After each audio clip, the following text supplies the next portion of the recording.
The comment and the video were made at an academic conference. I was speaking off the cuff, and I basically spoke inappropriately, and I regret having made those comments.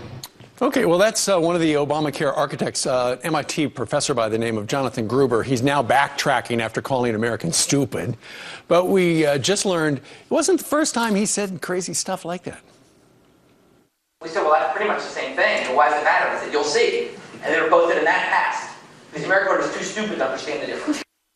Oh, boy. Busted! Well, now Democrats are doing major damage control. Joining us right now from Capitol Hill is the chairman of the Senate Republican Policy Committee and an orthopedic surgeon, Senator John Barrasso. Good morning to you, sir.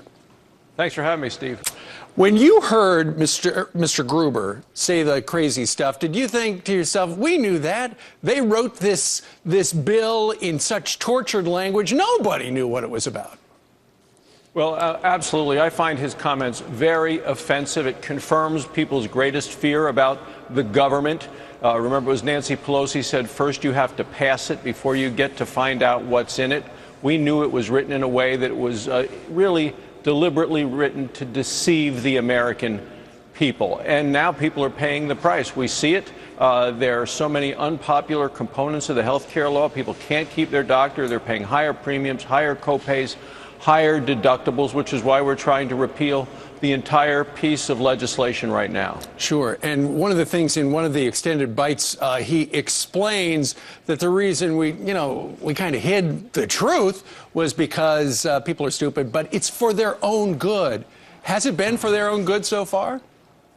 Well, I trust the people, not the government, in so many matters, and this is certainly one of them. It has not been helping people. It's caused significant damage across the country to people's health, their health care, as well as to their take-home pay because of so many of the components of the health care law. People knew what they wanted from health care reform. They wanted affordability, they wanted access, quality, and choice. Sure. And under the president's health care law, they've lost out on so many of those things, which is why, as you've seen, the Congressional Budget Office numbers and even the Health and Human Services came out this past week and said, well, we're expecting fewer people to sign up than we ever anticipated this year. Well, the reason for that is that people think it's not a good deal for them because it's not a good deal for the American people. And of course, the Democrats say, we did it for you. But it's curious because so many of the Democrats now are running away from this guy.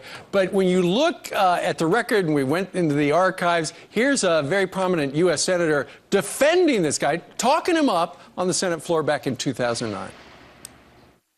The Congressional Budget Office and Professor Gruber are both credible and unbiased sources. We're not bought and sold by the insurance industry. Okay, so there he is praising. So that also part of the record. Going forward really quickly, sir, what do, now that the Republicans are in charge of the Senate, they're going to do about Obamacare?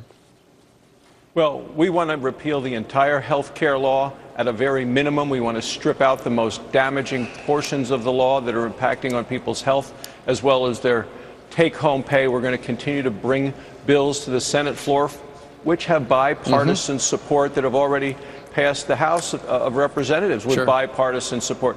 The employer mandate, going after the individual mandate, the 30-hour work week, trying to restore the traditional 40-hour work week. It sounds like you've got some big plans.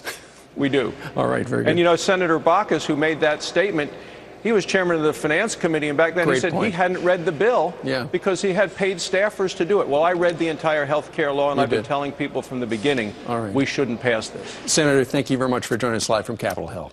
Thanks for having me. You bet.